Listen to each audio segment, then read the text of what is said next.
will be appreciating that.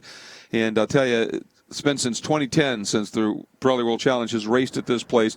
Everybody thrilled to be back here, and I think this second race, everybody now knows what everybody else had in that first round of the weekend yesterday. What are we expecting today? Well, I think guys like Lawson Archenbach, it's the first real normal track. We ran on the streets of St. Petersburg. We come to a regular road course, and there's a new GT4 platform that he's working with. So in terms of tire management, I think he was pretty conservative at the start of the race yesterday, ensuring that he had something left at the end. When you look at the lap times, he was putting in competitive lap times at the end of the race yesterday. So for him, for example, I think he'll be a bit more aggressive, lean on those tires a little bit earlier, learning what he did yesterday, and they can also tweak on the car as well. So it's great having these doubleheader weekends because you can learn so much, you can tweak on the car, and you can certainly have a different attitude and dynamic going into today's race.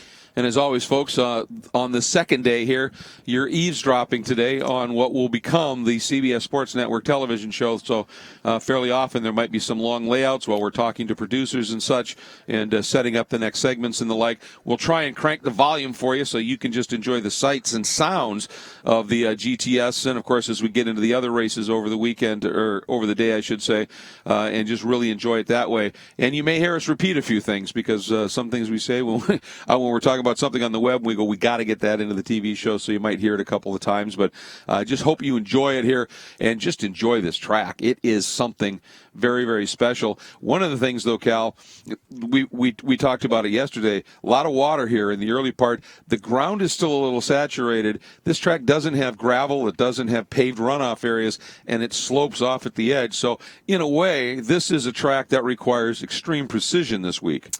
You're on a knife edge around this racetrack anyway at the best of times, Greg. And when you add that to the mix, literally the exit of Turn 1 and Turn 17 were just lakes here in the middle of the week. And they had to put extra tire bundles out there so that the cars, if they did go off course, didn't end up submerged. So even so, we saw a couple of cars yesterday get stuck in the damp patches that still exist around this racetrack. So I think you see guys a little bit more aggressive on day two. If you do it yesterday, it has a big effect on your day two grid position and things like that. So I think with the track a little bit drier, yes, it's in the back of everyone's mind, but I think it's going to be a hardcore race here today.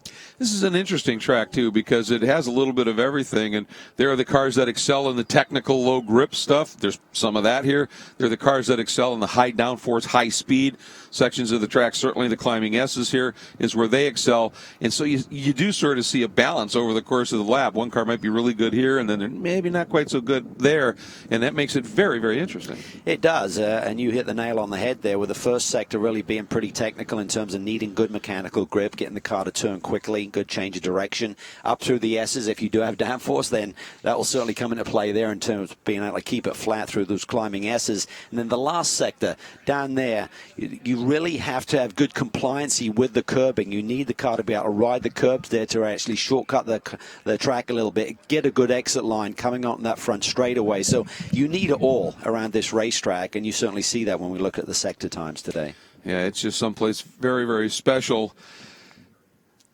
And we are just about ready to get this one underway. Jeff Lepper is staged down at the front of the grid for that command, and we'll be heading down there in just a minute. Good field of cars here and a good mix. And you see right there one of the Black Dog Camaros, the GT4 platform, and then the rest of the field. And now it's time to get to the front of the grid for that very special command. It always is special, Greg Creamers. We're here to start round number 2 of our GTS class. And to give that class, it is Aaron Alexander, Senior Manager at Pirelli Tire. So on behalf of Pirelli Tire, Optima Batteries, will you give the command for us, sir? I will. Drivers, start your engines. Well, Greg and Cal, it's going to be a great race here. Back up to you guys in the booth. All right, thanks very much, Jeff. And, yeah, we're looking forward to this one. And a sound of a huge variety of equipment out there. These different platforms in the GT4 category that has been embraced now by the Pirelli World Challenge for GTS, and it certainly makes for some interesting racing. We're looking forward to it getting underway. And as the cars roll off on their pace and parade lap, I want to say a big thanks, of course, to Cadillac. They have provided a couple of very special vehicles for us, and there comes the first of them. It is the ATSV Payson car, and we're very very, very lucky to have them as a great partner. And we'll also be having a look at the Escalade, which serves as our safety and response vehicle. And Cal, you see there Nico Jamin right behind that Cadillac here, given the weave in that Ansa crossbow. He was nothing short of spectacular yesterday, and he understood what he needed to do with the car. He really did. The car's really good around this racetrack. It's got good balance of performance, but he needed to get the lead. He needed to establish the lead, get the track position. It's going to be fun to see who's got an answer for this very fast young rookie, and we'll find out when we come back here to Virginia International Raceway.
Welcome back to the Nissan Pirelli World Challenge Grand Prix at VIR, as this GTS field completing its installation lap, and of course second race of the doubleheader, as you see the beautiful Cadillac Escalade, and very appreciative again of all of Cadillac's support. But it's a standing start this time, Cal, and this is going to be interesting because that crossbow can be a little finicky on the standing starts, and we haven't seen a lot of standing starts from the Maserati there, so this could be interesting.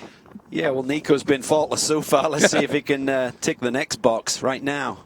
And speaking of boxes, let's take a look at our quad box featuring some amazing looks from some incredible cameras. Replay XD on board these cars, and here's a sampling of what you'll be able to enjoy as this race unfolds. Again, 50 minutes from the time the lights go out and we go racing, and we're getting set to go here in short order. And the nice news, Jeff talked about it as well, that Tony Gapel's in the field here. And nice to see two of those Black Dog Camaros out there and getting ready to run. Oh, and a problem there. That's young Rico Schleiman making a move down into the pit lane. Some problems early, Cal. Yeah, that's disappointing. He had a rough ride yesterday, so the young 15-year-old, certainly a baptism of fire here on his Pirelli World Challenge debut weekend. Yeah, and of course we were talking about it yesterday off air here that he's got a lot of great data to look at when he looks at what Nico Jamin was doing here. As always now, it is when the lights go out that we go racing, and it will be 50 minutes of competition, the staggered start here, and the run down into turn 1, and starting an incredible lap. We are green. We are racing, and a good start by Courtney. But Jamin has the inside line, Cal, and look at Aschenbach's launch. He had a great launch there, Lawson Aschenbach. He now flicks to the outside. Can he make a move around the outside down into turn 1? Jamin comes back at Courtney. They slide in there. Jason Bell recovering from a poor start, but slides into the 4th position. Yeah, it was close between Bell and Aschenbach, but he gave him a little bit of room, and Aschenbach now all over the back of Courtney. I think Lawson senses he does not want to have Jamin get a big lead like he did yesterday. He's in the groove already. Lawson looks to the inside on turn 4, thinks better of it. Courtney under pressure right now. And now this is where they start to build speed all the way through turn 6. Tricky corner there, and then Cal is pretty much flat. It is, but remember, these Pirelli P0s don't have the ultimate tire temperature just yet, so you have to tread carefully. Jamin with the lead. Courtney now stretches away from Aschenbach a little bit in 2nd spot. Up and over the curves and the climbing S's. And now an awfully tricky corner that is extremely quick, turn 10. Courtney's recovered nicely. He's got into a good rhythm here. He is gapped Lawson a little bit. He's just got to hit his marks now, get a good exit off of Oak Tree, and he should be fine in terms of defense of that position. And he did just that. And I think what's doubly impressive about what Courtney's doing is the fact he's doing it without ABS and traction control on that car, doing a nice job. Good move there. Martin Barkey on the move, and here comes Ian James, Cal. Yeah, he was strong here yesterday. Look at that Panos to the outside. He takes both of them in one move. Ian James up to 4th. 3 abreast, but there's room to do it here. Bell going to try and dive down the inside. And under braking, those Camaros, Cal, are superb on the brakes, and he was able to close up a bit on Courtney, wasn't able to do anything with it, and there's the move by James. And boy, I'll tell you, Barkey right now stuck behind Bell. Yeah, I mean, Ian James certainly showed some power right there. They've been tweaking on that car since their debut at St. Petersburg. Worked on the cooling issues. They've now got a sequential gearbox. And Ian James looking strong here on this opening lap. As is Jason Bell. Remember, folks, he is the highest placed right now of the GTS A or AM drivers and having a good run. Actually started in the 3rd spot. He's very quick in that Sin R1 GT4 chassis, the black number 2. Baptista there, now side by side.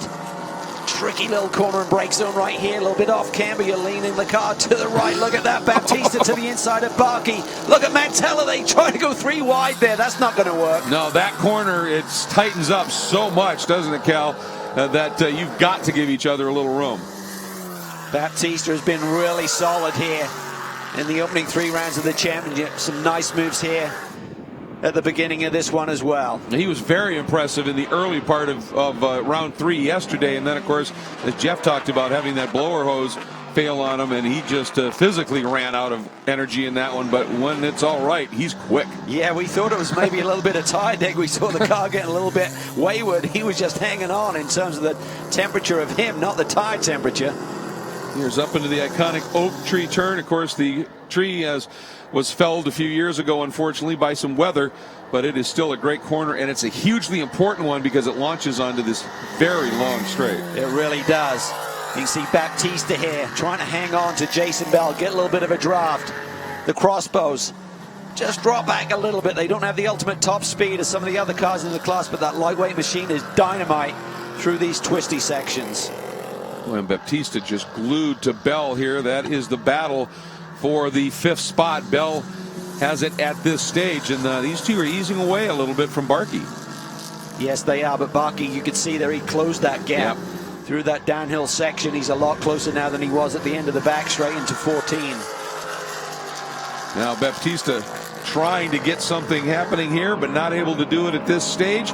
Watch him down into turn 1. A little bit of a protect by Jason Bell, and he hangs on to 5th. But up front, it is Nico Jamin leading once again here at VIR.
Well, while we're in break here for our CBS Sports Network coverage show, we're filling with you here on the web. And really great to have all of you with us here as we're watching this second race of the weekend for GTS. Want to remind you, though, a busy and fun day coming up. Take a little lunch break after this, and then we're going to come back with the second race of the weekend, and it's a debut weekend for the GT and GTS Sprint X Championship as the feature of the season. Yesterday's race, Kyle, was a little bit interesting. It was crazy. We expected fireworks. We certainly got it in more ways than one. And if we see the same today, it'll be a thrilling show for everyone. Yeah, and then we finished with over 50 touring cars going out in 3 different classes and putting on a battle, and those guys always are most entertaining as well. So make sure you stick with us throughout the day here at Virginia International Raceway, and this is getting to be a very, very tasty little battle. Jason Bell under huge pressure from Martin Barkey, Nate Stacey, and Ari Balo. He's done a really nice job here in terms of keeping it together. Saw a couple little bumps yesterday with Jason, got involved in some action, but right now having a really good clean run at the start of race 2 on this weekend. Here comes Balo. He's trying to look on Stacey.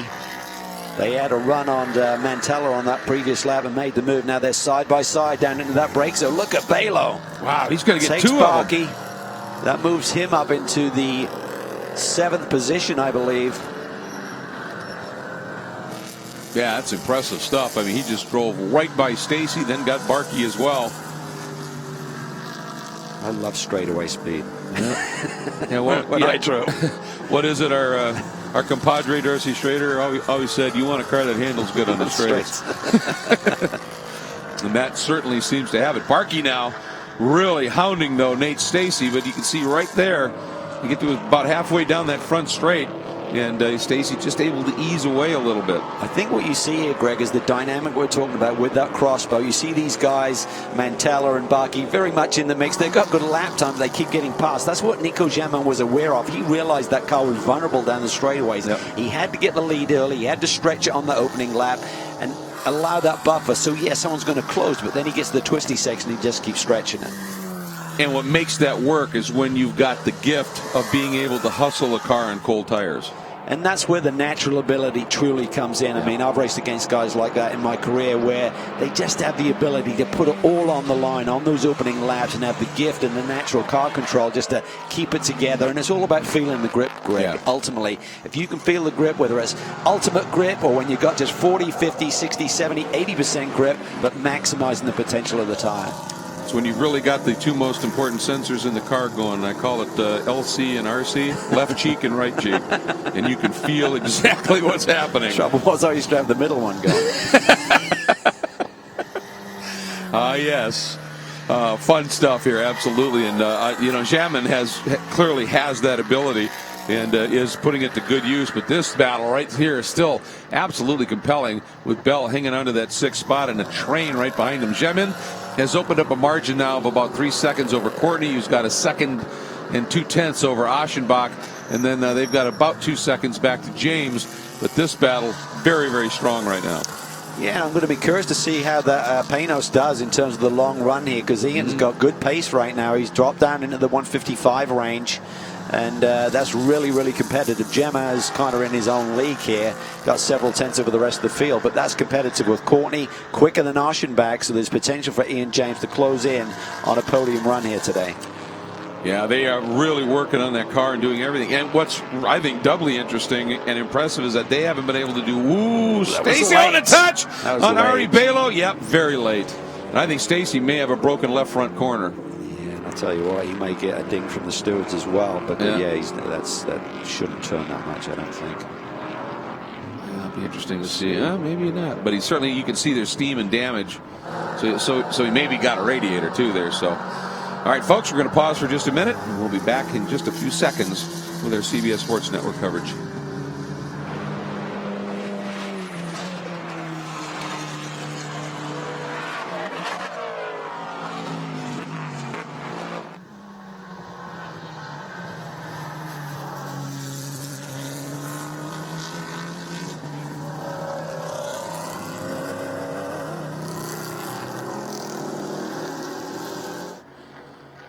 Welcome back, everybody, to Virginia International Raceway. You just saw Nico Jamin in the crossbow go out of screen. We are focusing right now on a great battle for fourth between Ian James and the Penos Avezzano GT. And right behind him, the very impressive young Ricardo Baptista in the Flying Lizard Motorsports Porsche as they head down into turn 14 here at the Nissan Pirelli World Challenge Grand Prix at Virginia International Raceway into the roller coaster, Cal. What a start it was for Ian James on that opening lap. Made some big moves there, Greg, and now he's feeling even behind. But Ian James has got pace here. He's got pace that is quicker than Aschenbach. There's potential for a podium run here today. Well, and he's also got himself one of the coveted awards in Pirelli World Challenge. It is the Optima Batteries Best Standing Start Award, up 5 spots in the opening lap. Pretty impressive stuff. Now, while we were in break, a couple of key players in this championship a little bit behind these guys had a bit of a problem down in turn 1, Cal, and right exactly at this point where these are running. Watch Nate Stacey's move. Yes, very late there. He's down on the inside. He could even be in the ABS at that point, Greg, and just gets down at the inside of Balo and turns him around. So, you know, I think he'd like to have that move over again. We've got to wait and see what sort of damage is on both cars. Yeah, I kind of wondered about, and you could see there's serious damage there to that left front corner of Nate Stacey. And I thought it might have been a suspension, but actually that seems okay. It looks more like it is obviously a whole radiator. And if he is able to continue, he's going to have to do a drive-through penalty for that contact. So tough day for Nate Stacey. This is a young man. He's big change for him going from that Mustang that you could really throw around, and that's where it gets speed, to a car that requires a little bit more finesse. He'll get it, but it's been a bit of a struggle to start the season. And sometimes it's hard to read the dynamic with a car with ABS, Greg. We're looking at it visually. If he was into the ABS, it kind of takes over. Now moved by the inside, nicely defended by Ian James, but great stuff by Baptista. Makes it stick, takes position. He's up to fourth. You know what? That is the experience of Ian James. He knew if I turned in, it's going to end badly for both of us at this point. And now let's see if he can use that motor we know is pretty stout to do something as he heads down. Oh, problem there. Balo's wounded as well. Oh, boy. So both those cars struggling here. And those are those scary moments when you have elevation change like that and you've got a car that's going extremely slowly. If you suddenly duck out from the slipstream, you can find that guy right in your path. So good news is both those guys cleared the traffic nicely. You can see the corner workers just frantically waving the white flags, which is an indication out and around the track that there is a slow-moving vehicle.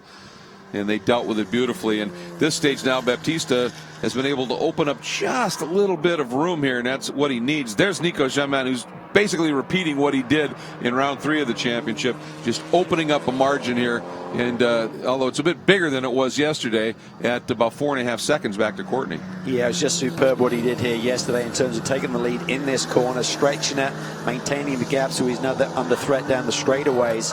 But Courtney's having another strong run. Aschenbach doing what he always does, sitting there in third. But Baptista is flying right now. Yesterday he had that driver cooling issue that really affected his performance, particularly through the middle and latter stages of the race. But Jim Bell, his engineer, says the boy is good, and they just keep tweaking on that Cayman. It seems to get more competitive. Even overnight, it seems to be stronger than it was yesterday, Greg. Well, and again, for a rookie driver to come in, you know, we talked about it with Aschenbach, you know, can maybe I push a little bit more than I did and the like, and looking at data and working with the team, I kind of suspect that Nico said, yeah, I can go a little quicker early. Yeah, and he's not got to worry about laying down a fast lap. He'd love to get that fast lap, but it doesn't affect the pole position. There's no tomorrow in terms of that fastest lap. So execution, he seems to do it every week. Whatever he drives, he's been winning in a number of categories, including a great Indy Lights win at Barber Motorsports Park just last weekend. Yep, he is something special, and he leads right now. Nico Jamin in front of the field. Second place, Jeff Courtney, another impressive run in the Maserati. And points leader now, Lawson Aschenbach, sitting in third.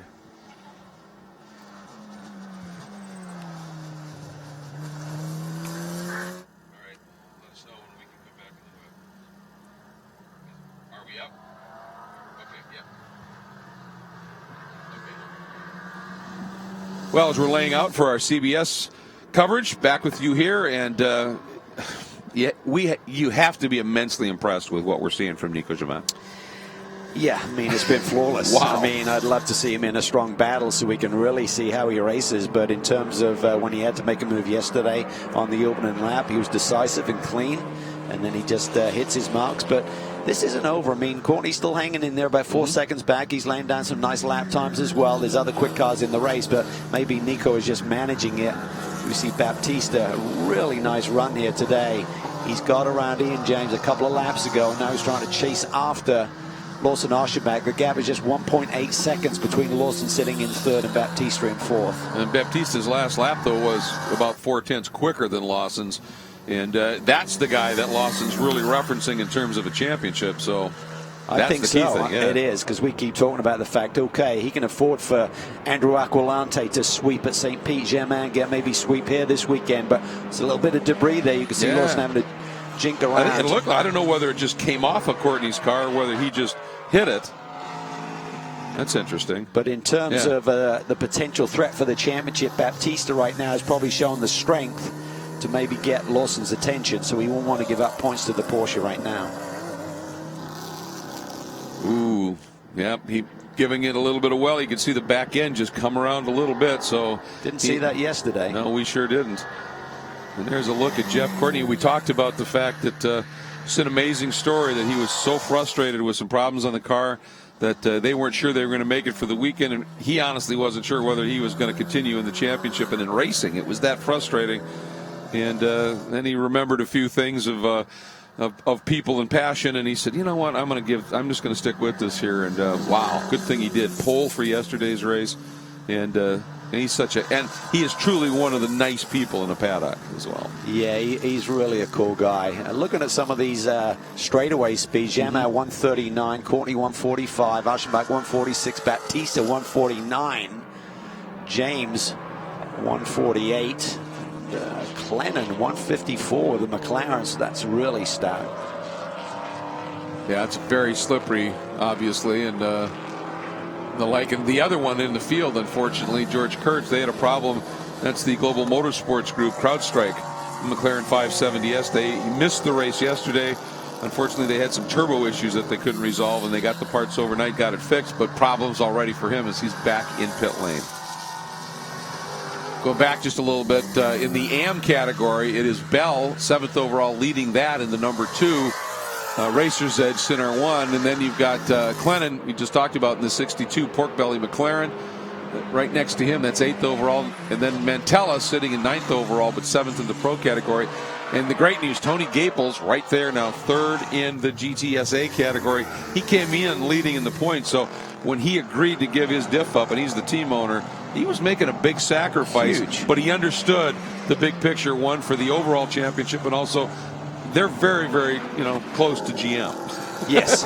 And so you're going to do what's right for those guys. Yeah, absolutely. A lot of support there for that team from GM. And good little battle here shaping up. Mantella making some moves on Clennon there in that McLaren 570S. Yep, and that Black Sin R1 and Clennon in the McLaren, that's 1-2 in the AM category. And I have to say it, I love the color on the McLaren because it's McLaren orange. Yeah, it's pretty sweet. It is. Goes back many decades. Oh, boy, isn't it? Clennon pretty good on the brakes there into 14. Yeah, he really is. That car's got good downforce, Greg, and great straightaway speed. It's not a bad combination to have. It's a nice package, absolutely. We're going to see that thing knocking on the door of some podiums before this season is over. Down through, they call it hog pen, last turn. And when you're coming down that roller coaster, I mean, anytime you've got a corner, you're exiting and falling away, that gets real tricky. Those are the technical ones, aren't they? They are, and you're feeling the edge of the road because your eyesight, your eye line is further down the road to the right, yet you're feeling that off camber and just hoping that left rear doesn't get in the dirt and turn you around.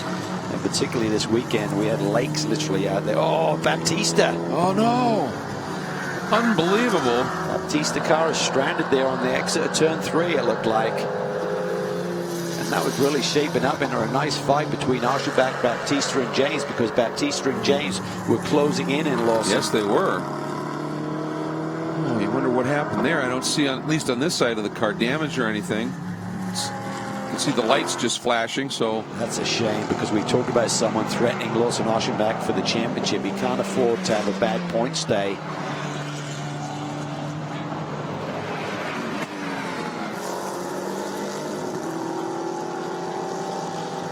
Yeah, frustrating because he sure had speed.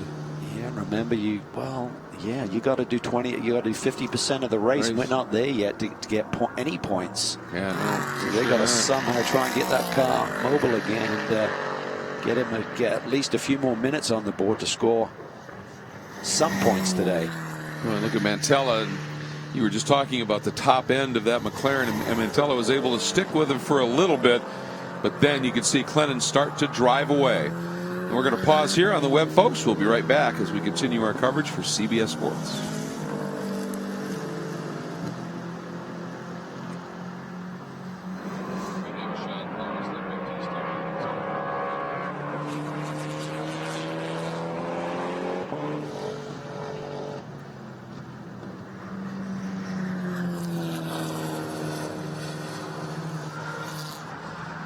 Welcome back to Virginia International Raceway. The crowd enjoying the fourth round of the GTS Championship for the Pirelli World Challenge here at the Nissan Grand Prix at VIR. Nico Jamin in the Answer Motorsports Crossbow doing exactly what he did yesterday, opening that margin up and then just managing it to perfection. But the big story, you see, the Porsche, the Flying Lizard Porsche, Ricardo Baptista Cal, he was closing on Lawson Aschenbach in third, and the reports are suddenly he just slowed, pulled over, and stopped. So we're not exactly sure what happened, but clearly a huge issue. Yeah, it really is. And, it's so disappointing. I mean, he and Ian James were really closing in on Lawson Aschenbach for that final podium position. And when we think about the championship, we keep saying who was going to fight Lawson for the title. Well, he was the main threat right now. So, and the other important factor, Greg, we're not at the halfway point in the race. And to get points, you have to do 50% of the distance. So somehow, some way, they need to get that car back to pit lane, try and find a fix and get him to do a few more laps, get some more laps on the board and score points today. Yeah, and obviously the officials are trying to do everything they can to give him an opportunity to get the car started and be able to continue or get it to pit lane without going caution. So I'm sure Rodrigo appreciates that. But at a certain point, when you're in an impact zone like that, you finally have to say it's just not safe. So we are now under a full course caution for Rodrigo Baptista, parked on the outside of the turn. Let's get down to Jeff in pit lane, find out if the team knows what's going on. Well, Darren Law, not a great day for Lizards, and we saw Nate Stacey out early, but Rodrigo's top on the track. Any issues there? Yeah, I'm not sure what happened. The car's lost drive, so he just can't go. I really don't know until we get the car back. It's really unfortunate because the Flying Lizard guys and Porsche, we had a great car. He was making up a lot of ground on that run, so that's one of those weekends, One of those weekends they'd like to forget. Maybe forget about VIR. Yeah, I'll tell you, it was a tough one because certainly Rodrigo, as you talked about, Cal, had great pace. There he sits as the field makes its way right into that area of the track. And it's got to be so frustrating. It's one thing, you get involved in some good racing, you have an incident or whatever, but when it just shuts down on you for whatever reason, that's got to be tough. It is, and he's trying to fight his way into a good championship position, and you see Lawson out there on the racetrack running in the third spot.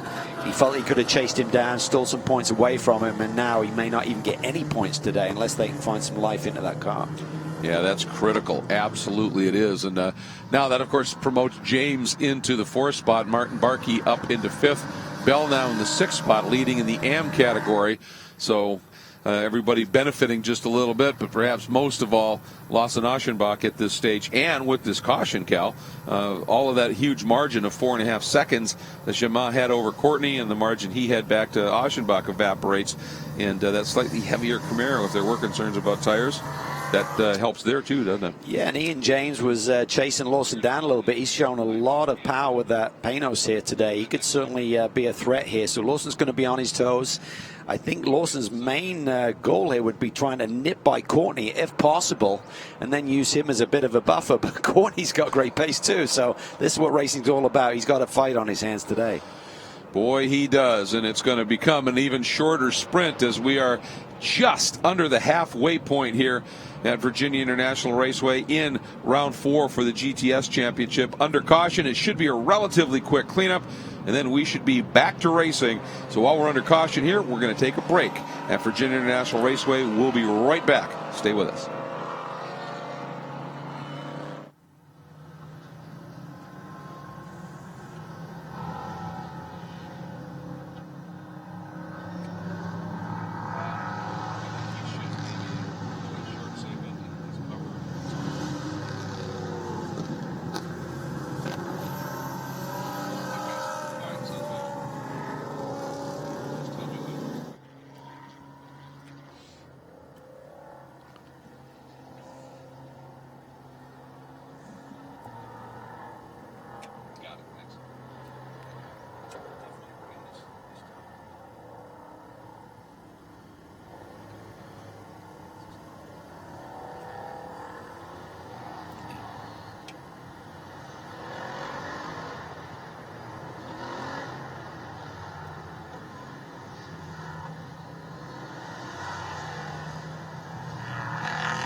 Well, folks, as you see, lights out on the pace car, so we're going to be going green. We'll be right back with the call for CBS.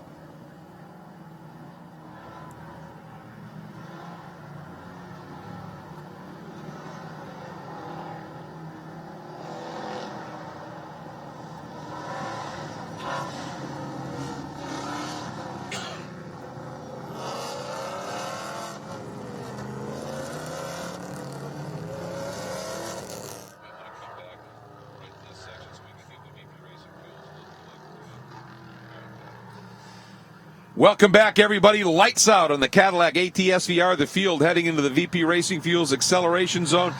And that is turn 17, the hog pen. And the rule is when you get in there, it's up to you to go. And Jamin dropped the hammer right at the apex, Cal, and gets himself a little bit of a margin. He knew he needed to do again. Takes another box, but I tell you what, by the end of this straightaway, that Maserati could be awfully close. Here comes Courtney. Boy, and they just need to get around Jamin and then stay in front long enough. Big And move a down the huge inside move. by Barkey. Does he clear him? Oh, that was tight. There may have been a rub, and there's other cars involved. That's Tony Gables involved there. Yeah, and the 017 having a problem, and it caught up in that as well of Adam Merzon. And Tony just, and that's that saturated grass. He just could not get it to turn, Cal. Yeah, and they may have been responding to the little battle right in front of him, because Barkey's in there really too. There's no Bella's wide there through turn 5. Cuts through the apex. He is got. Look at Mantella. He had a great restart. He's got around Barkey. I think Barkey's moved down into turn 1. Obviously didn't work out or wasn't effective because he's lost positions to his teammate. Yeah, I agree. I think he lost all of that valuable mojo of that car when he tried that attempt. Lost the spot. Oh, and Clennon carrying just way too much speed in. Wow. And now he's gathered up a lot of clippings in the radiator. That was a wild ride. Look at this. Mantella's in trouble. Yeah. Suddenly running very, very slowly. Oh, unfortunate. Anthony Mantella has shown some great pace this year, but problems for the Gulf. Mantella Autosport Crossbow. He's got some kind of issue. He's going awfully slow right now, but great restart for Jamin, who's leading comfortably right now.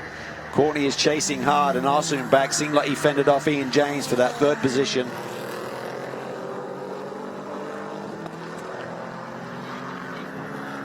So we would suspect possibly that we're going to see Clennon into the pits relatively soon. I'm sure his temps are going to be spiking here.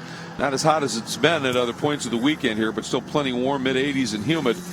And we'll see what happens there. Meanwhile, Jamin has been able to just hang on here at margin about the same back to Courtney, and Aschenbach, as you said, has been able to get a little bit of breathing room back to Ian James. Yeah, it's game on now. Yeah, I mean, it is. Nico has got to really start to get the hammer down. See another little bit of debris there on the exit of turn 1, all the way up through that corner. At 20 minutes remaining. See Aschenbach's car. The language is a little bit different today, Greg. He's definitely a little bit more taily. And that could be a real factor with 5-10 minutes to go. He's got to try and manage that, keep that balance underneath him. And Ian James will be watching. So much experience behind the wheel of that 50. Panos. But do you think that's a case of Aschenbach just saying, I can drive this thing harder and throw it around, the tires are up to it? Or is it a setup change that's made it a little taily? Quite possibly. And here we see right front problem for Mantella. So maybe he and Clennon got into it a little bit. That opening restart lap was awfully frantic. Jeff is there. Yeah, you can see the damage to the right front. There's some scrape marks on the front bumper lip, and then the number panel here on Anthony Mantella's Crossbow GT4. So they're checking out the suspension, making sure that's okay. They'll put a brand new Pirelli P0 tire on this car, and he'll get back underway. Yeah, tough break. Obviously, he's one of the guys that is in this for the season and the championship. And as I said, he's had speed, but he's had a bit of a problematic start to the season. Yeah, trying to read into what might have happened there. I couldn't really see a lot of rub on the side of the car. So if he just cut a tire down, maybe he had to lift. And that's why Clennon went for a ride if he came up on him quickly. That's a very good point. Yeah, more evasive for Clennon. And the like, Jamin has now stretched that margin out a little bit up to over a second. Looks like it might even be a bit more than that this time by, Cal. Yeah, it continues to impress during everything that we'd heard about this young man in terms of his abilities behind the wheel and managing this race nicely. Thought Ian James would have had something for Lawson Aschenbach, but he's now starting to get back into a groove. And Jamin just turned the race's fastest lap at a 1:55.087. So that's impressive. Yeah, last laps across the stripe, 55.3 for Jamin. Yeah. 55.5 Courtney, 55.8 for Aschenbach and James. So they're identically matched there on that last lap, but a good restart lap for Aschenbach creates the gap needed. Just love watching them through this section of track and recognizing that they're just picking up speed. Building speed. This is where it really starts to get to be a wild ride. You're putting all on the line through here. Talking to a lot of the European drivers this weekend who are competing in the Sprint X category. They just said, boy, this is an eye-opener. It is really, really enthralling to get a car right on the limit as we see Lawson Aschenbach dropping wheels there. There's a little bit of drop-off, Greg. Typically, a lot of the touring cars like to really run off the road there a little bit. And you get these bigger, heavier machines. They get off in those ruts. That will have cost Lawson a couple of tenths or so. You can see Panos of Ian James is a lot closer on this run. It sure is. Yeah, and that corner, turn 10, the exit, you just hope everything sticks as you come through it. And believe me, folks, you are approaching that corner and at the apex running huge, huge bumps of speed. Of course, if you're a big fan of the Pirelli World Challenge, as we are, you just need to check out social media and you'll get all the information. Obviously, best place to go, Pirelli World Challenge site, world-challenge.com. You get great video content and live links to the webcast of all the races. You can also go, of course, to Facebook. Just search the Pirelli World Challenge Championship fan page. Or on Twitter, just look for the handle @WC Racing. And for all things racing, always take a moment and find Motor Trend On Demand. It includes archives of all the Pirelli World Challenge races. And you can start your free trial at Motor Trend On Demand today. Don't waste any time. Go to it and enjoy the Pirelli World Challenge, which we will do when we come back to Virginia International Raceway.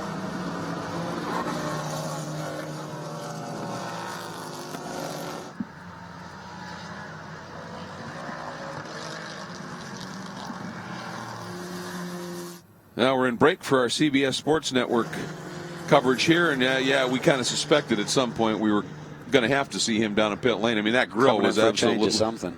That grill was absolutely packed. Courtney's getting closer, Greg. He was a couple of tenths quicker than Jamin on that last lap. The gap is only 1.3 at the front, so seems like Jeff may have something for the leader. Aschenbach and James, that gap is now down to under a second after Lawson's little miscue there up through the S's.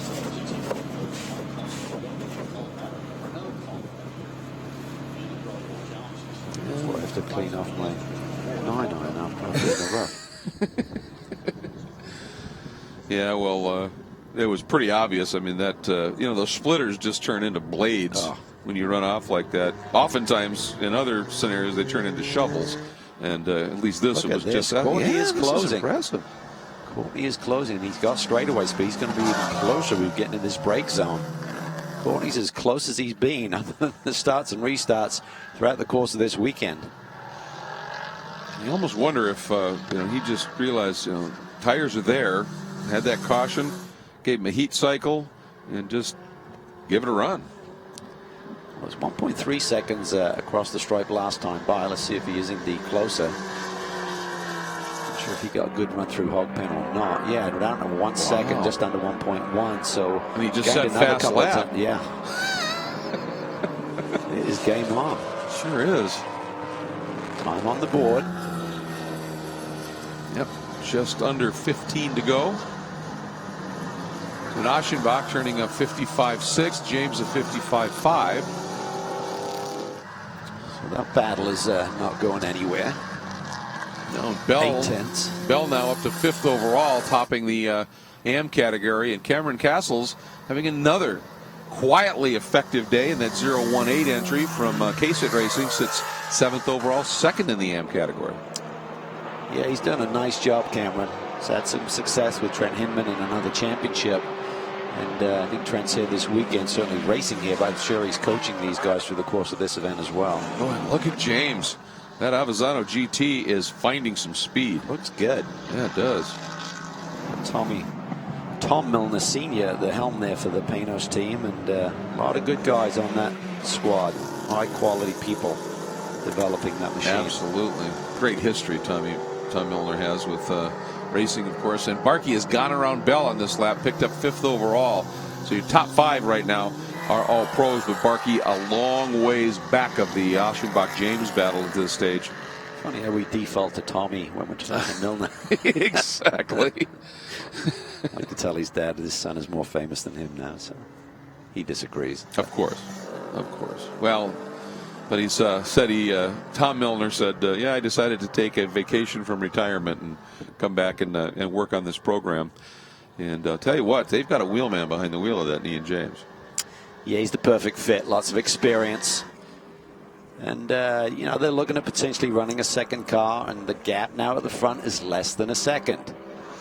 Ian James to, Aschenbach and James, laps within 100th of a second of each other. Well, and Courtney is pushing. Remember, he does not have ABS, and I think I just saw a little puff of smoke from that unloaded right front tire as he was turning into one. So he is giving it everything. Yeah, but he's got a carrot right in front of him. He can sense that he has the pace to maybe close in. Now, making a move, if he can get close enough, he's got the straightaway speed, Greg. So that's what it's all about in terms of having lap time. But do you have it in the right places? He has it in the passing zones, which is down these straightaways into the heavy brake zones. He has speed with that Maserati. And there's third. There is third right now, and James, it's a matter of a couple of car lengths now, Cal. Yeah, we've got 2 great battles here. One for the lead, one for the final spot on the podium. You see Lawson just a little bit more circumspect through 10 that time, giving the curb width instead of being on it and over it. And that Panos just looks good. Planted, doesn't looks it? solid. Yeah. Really nicely balanced through Oak Tree, getting the power down well.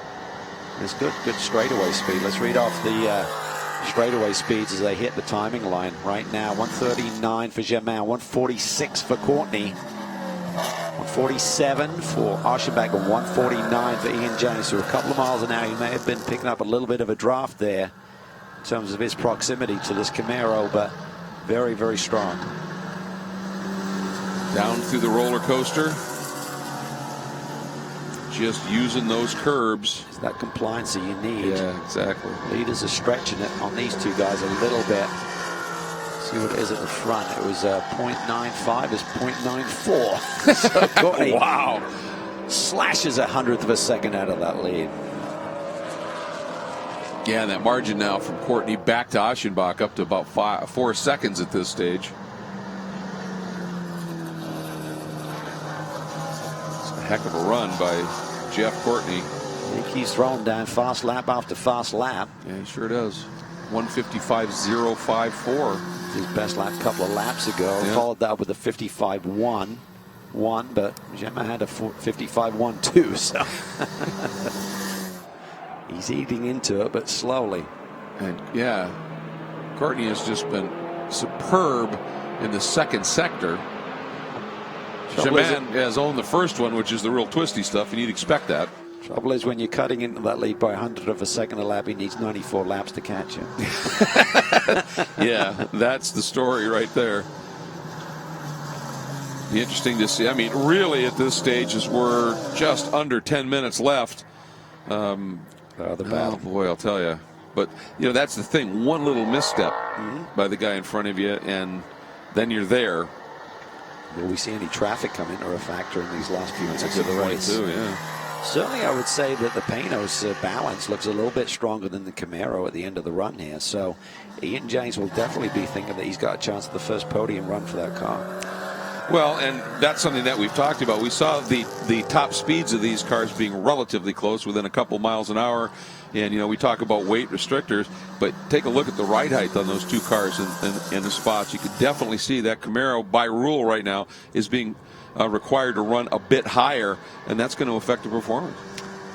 Oh, for sure. I mean, ride height is all about performance, and the closer you can run it to the deck, you're lowering the center of gravity. That gives the car better handling.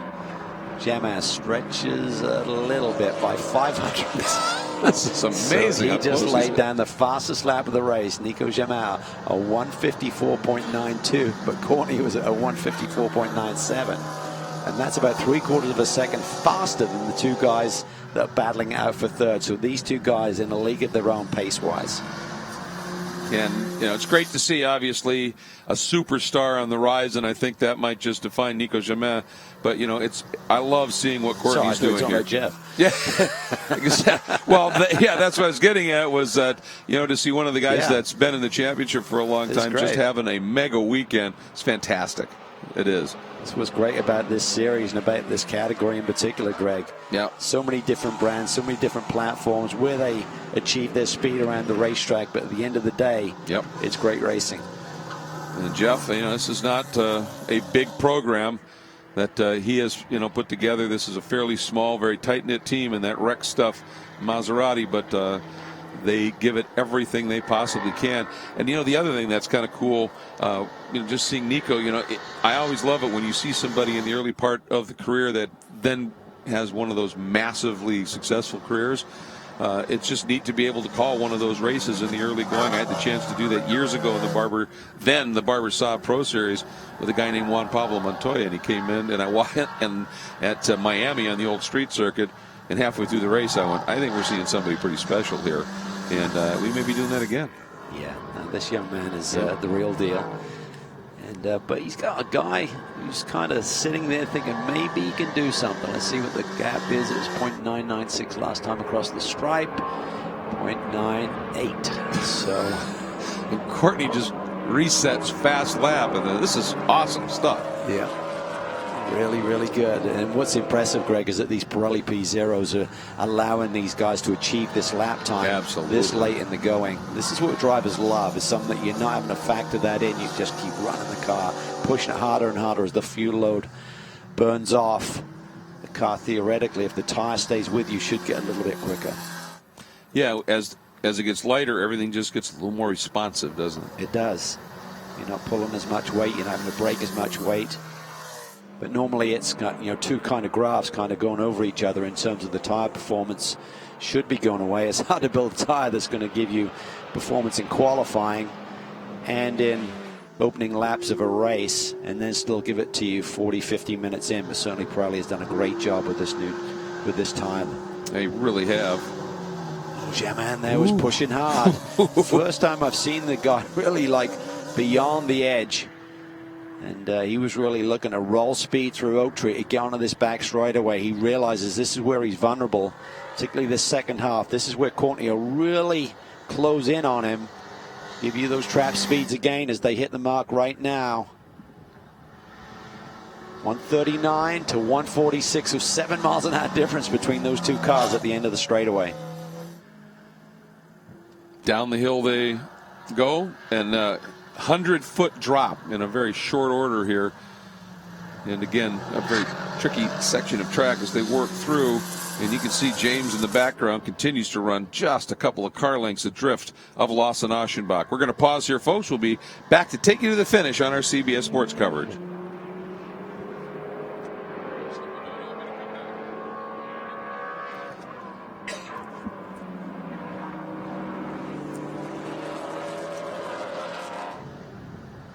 The game is afoot here at Virginia International Raceway in the Nissan Pirelli World Challenge Grand Prix of VIR.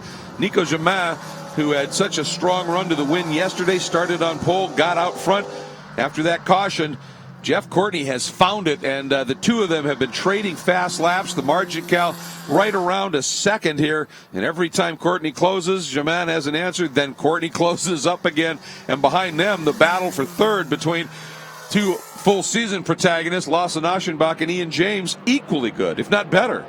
Wow, this is like a good prize fight. They are trading blows right now in terms of lap times. Courtney got that gap all the way down to about 0.9. I think I saw Courtney have a little bit of understeer on that front straightaway and lost a couple of tenths on that last lap, so the gap is not as close as we saw during the break. But this is another great battle. It's got about the same margin for the final podium spot.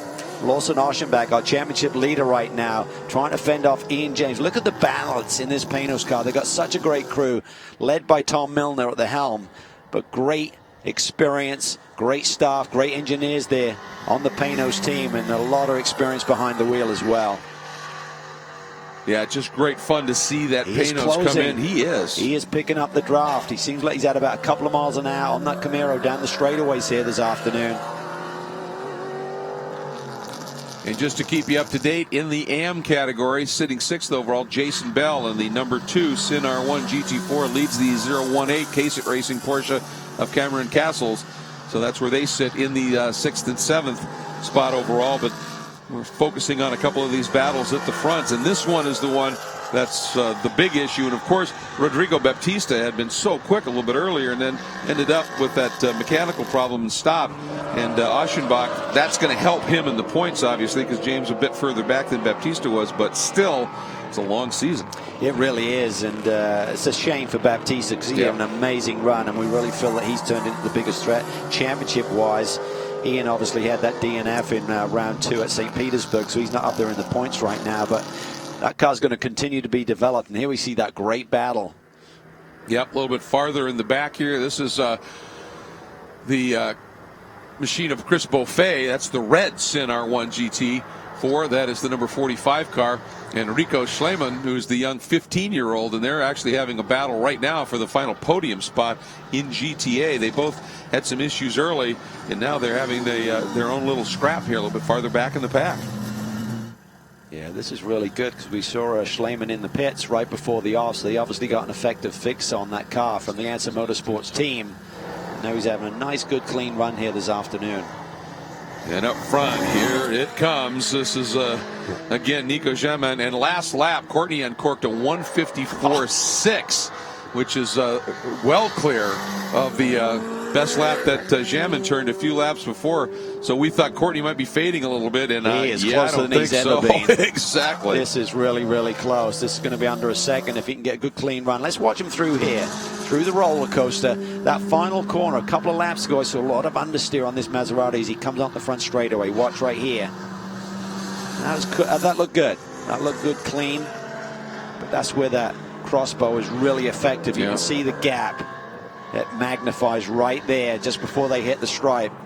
But then after the stripe, that's where Courtney's going to come back at him. And the white flag is out. We are on our final lap. And let's take a look at the margin. 1.3 seconds. Jamin takes the fast lap again in a 154.6.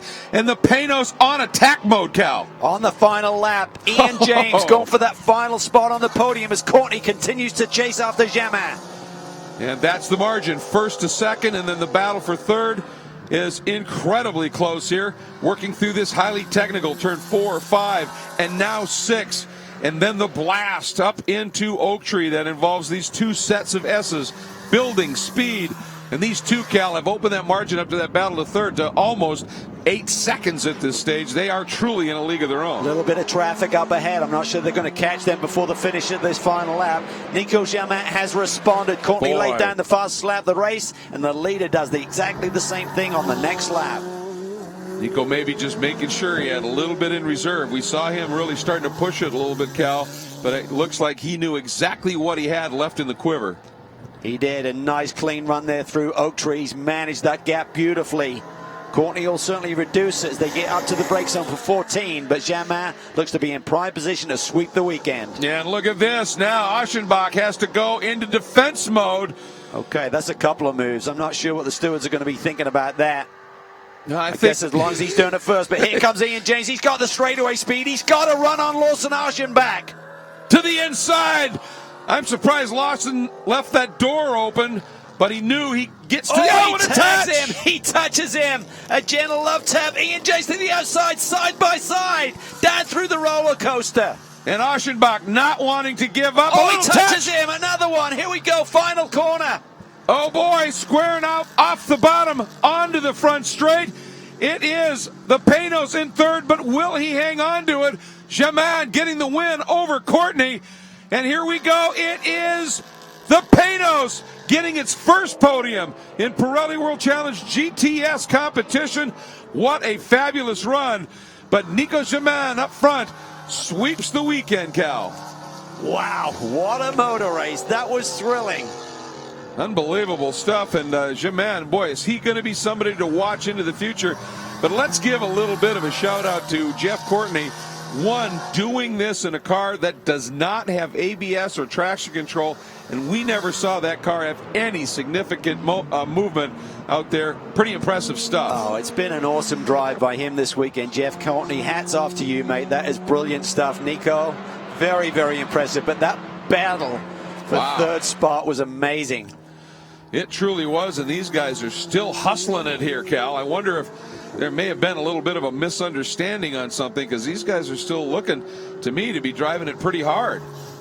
You know, the time has elapsed, so I'm not sure if they missed the checkered flag or not, but according to timing and scoring, this thing is done. Yep, absolutely. Checkered says. Maybe he wants to set fastest lap on the in lap. That's exclamation point. He wants to get into the pits and celebrate once again, so we're going to step away. When we come back, we will hear from our winners at the Pirelli World Challenge Nissan Grand Prix at VIR.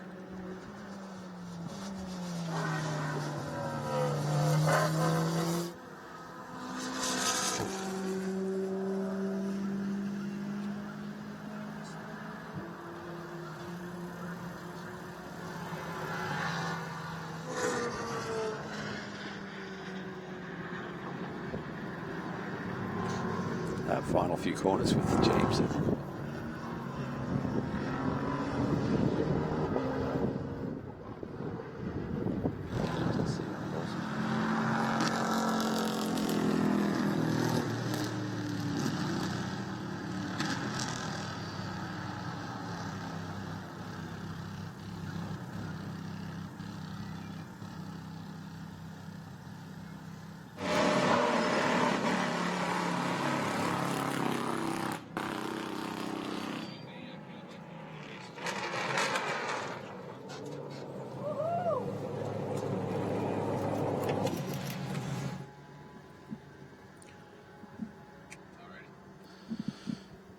Welcome back, everybody. The GTS field from round 4 of the championship here at the Nissan Pirelli World Challenge Grand Prix at VIR has made its way into the pit lane, as has Jeff Lepper. And for the second straight day, Nico Jamin climbs out as a winner.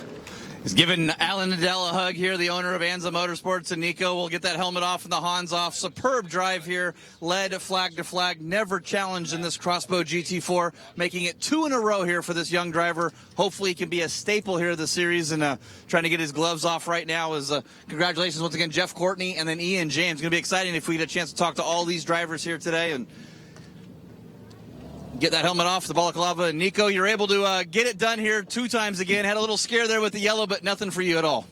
Yeah, I mean, the yellow wasn't great for me because I had a really big gap. I was managing that, and I knew the restart could be tough because they're a lot quicker than us on the straight line, so I thought maybe he could get me in the turn 1, but good restart, good, first lap after the restart to pull out a gap. And then, then I was pushing like crazy because he was quick and we were running like 54, 8 or 9. So that was a really good pace, but very happy for the Anza guys. Well, congratulations on his race win. Perfect weekend except for pole for race number 1. Boy, wasn't it just an incredible drive here, and every time Courtney would find it, Nico was able to respond. So impressive in what we saw. And as we take a look at the provisional results here, it's Jamin over Courtney, and then Ian James and Lawson Aschenbach. What a battle that was. That was thrilling. Those final few corners, Ian James putting all on the line. A little bit of argy-bargy, but just great racing. Awesome to watch. It was indeed. And Barkey, that late race pass on Bell, putting him up into the top 5. The top 5 all pros. But in the AM category, we had a great win there by Jason Bell. But first of all, let's get back down to Jeff with our second place finisher. And what an incredible weekend for Jeff Courtney, Jeff. Well, Jeff Courtney, best racing weekend ever?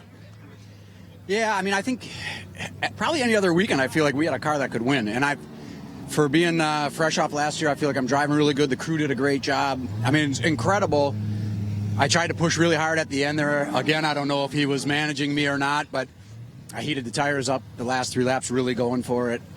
If I could get him out of the turn onto the backstretch, I felt like if I could get in his draft, we have a little more motor down the stretch. I thought maybe, but the kid's young and talented, doesn't make mistakes. That's the problem. But it was a great race.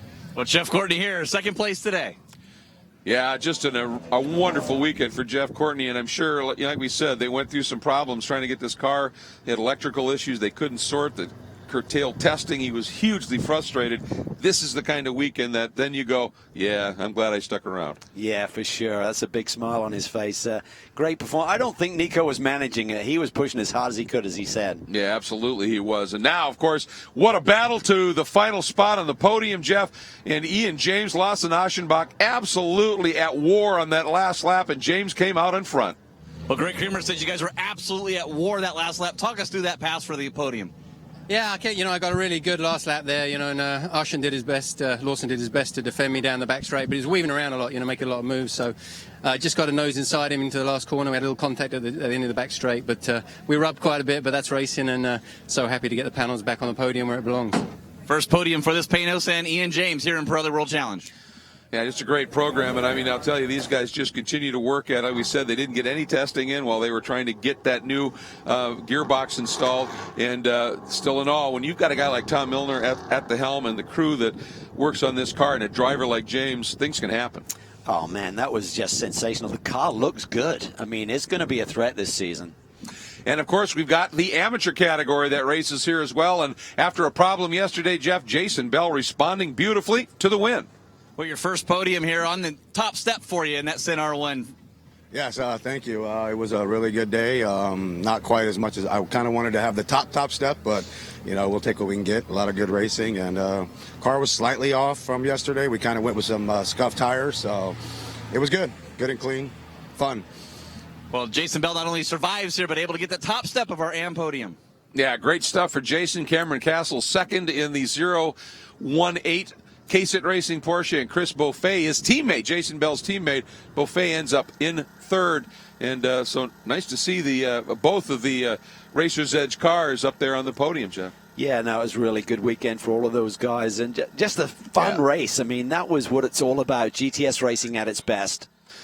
It was absolutely superb. What a great race that has unfolded here. We're into our lunch break here, but folks joining us here on the web, make sure you don't stay away too long. As I said, we've got some phenomenal stuff coming up for the rest of the day. Right around, I'd say 1 o'clock, be ready, as we are going to have the second race of the Sprint X part of the season here. It should be spectacular. All the pros starting race 2. It's going to be amazing. And then we finish the day out, as I said, with over 50 touring cars in 3 different classes racing for 40 minutes around this track. It's going to be a fabulous afternoon. Make sure you come back and join us here at world-challenge.com and motortrendondemand.com.